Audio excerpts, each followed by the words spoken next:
કારણ કે બાપને વાલો કાળજાનો કટકો હોય ને તો એ પોતાની દીકરી હોય. એ દીકરી જયારે વિદાયના ટાણા થઈ ગયા હોય ને ત્યારે બાપ આમ ઊંચું ઉપાડીને ન જોઈ શકે. એની દીકરીની વિદાય ન કરતો હોય પણ પોતાના કાળજા કેળા કટકાની વિદાય કરતો હોય.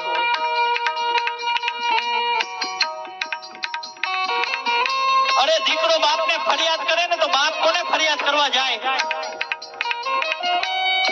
દીકરી બાપને ફરિયાદ કરે ને પણ બાપ કોને ફરિયાદ કરવા જાય?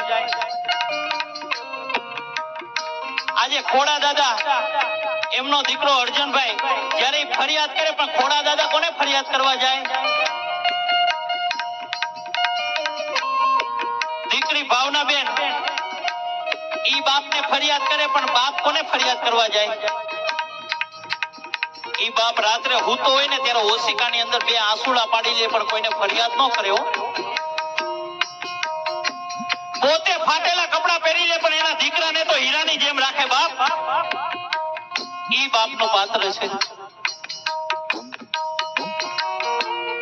દીકરીના વિદાયના ટાણા થઈ ગયા હોય ને